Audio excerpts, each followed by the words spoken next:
கிருஷ்ணா. இன்றைய பாசுரம் 15வது பாசுரம்.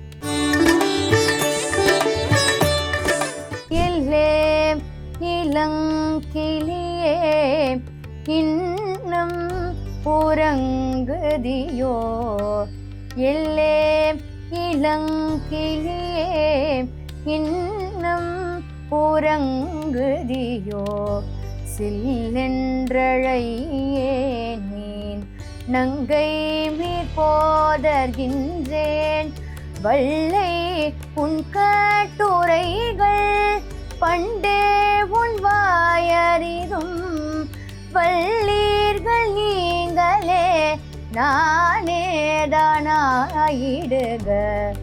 உள்ளே நீ போதாய் உனக்கென்ன வேறுடையை, எல்லாரும் போந்தாரோ போந்தார் போந்தென்னிக்குள், வல்லானை கொன்றானை மாற்றாரை மாற்றழிக்க, வல்லானை மாயனை பாடேலோரும் பாவாய். ஸ்ரீமதே ராமானுஜாய நமஹ. ஸ்ரீமதே நிகமாந்த மகாதேசிகாய நமஹ. ஸ்ரீமதே ஆதிபன் ஷடகோப இதீந்திர மகாதேசிகாய நமஹ. ஸ்ரீமதே ஸ்ரீவன் ஷடகோப ஸ்ரீ ரங்கநாத இதீந்திர மகாதேசிகாய நமஹ. தி டிவைன் தமிழ் நேயர்களுக்கு என்னுடைய சிரம் தாழ்ந்த நமஸ்காரங்கள்.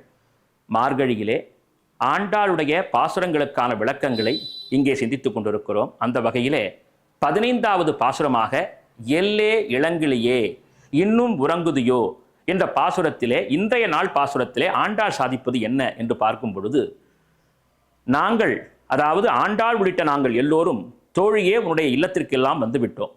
ஆனால் நீ இன்னும் தூக்கத்திலிருந்து எழுந்திருக்கவே இல்லை. நீ தான் எங்களை எழுப்புறேன்னு சொன்ன, உங்களுக்கு முன்னாடி நாங்கள் வந்து விடுவோம்னு சொன்னேன். ஆனால் நீ இன்னும் எழுந்திருக்கவே இல்லையே, ஏன் இப்படி என்று கேட்கும் பொழுது, இதோ எழுந்து விட்டேன் என்று குரல் வருகிறதாம்.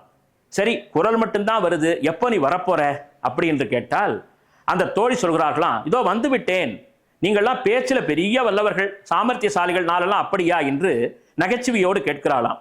அப்பொழுது ஆண்டாள் சொல்லுகிறாளாம், பேச்சில் சுவை இருக்கலாம், நயம் இருக்கலாம், ஆனாலும் நம்முடைய கருத்து எதை நோக்கி இருக்க வேண்டும்?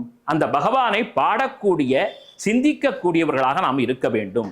அதனால கிளிமாறி அழகா பேசக்கூடியவள் நீ, எல்லாருக்கும் முன்னாடி எழுந்து வந்து எங்களை எழுப்பக்கூடியவள் நீ. ஆனா இன்னைக்கு ரொம்ப சமத்காரமா சாமர்த்தியமா நீ பேசுற, நான் எழுந்துட்டேன் வந்துட்டேன்னு. அதனால சொன்ன வாக்க காப்பாற்றணும், நீ உடனே எழுந்து வா.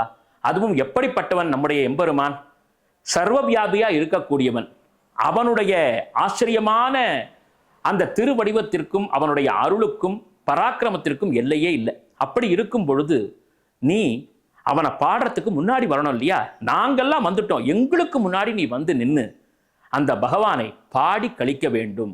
அதுதான் நாம் வாழ்விலே அடைய வேண்டிய இன்பம். வேறு எதை பற்றியும் நமக்கு சிந்தனை இருக்கக்கூடாது. அதனால குளிரை பற்றியோ மற்ற விஷயங்களை பற்றியோ நினைக்காம கண்ணனை மட்டுமே உன்னுடைய இலக்காக நினைத்து உன் உறக்கத்திலிருந்து வேகமாக வா. பகவானை அடைவதற்கான அவனுடைய நாமங்களை சொல்வதும் அவனை சரணாகதி செய்வதுமான மார்க்கத்தில் நீ இறங்கு என்று ஆண்டாள் கூறுகிறாளாம். இது தோழிகளுக்கு மட்டுமல்ல, நம்மை போன்றவர்களுக்கும் நம் ஆத்மாவில் இருக்கக்கூடிய பக்தியை எழுப்புவதாக இந்த பாசுரம் அமைந்திருக்கிறது. அந்த வகையிலே ஆண்டாள் காட்டிய பாதையிலே செல்வோம், அரங்கனின் பதமலர் பணிவோம். ஓம் நமோ வெங்கடேசாய்.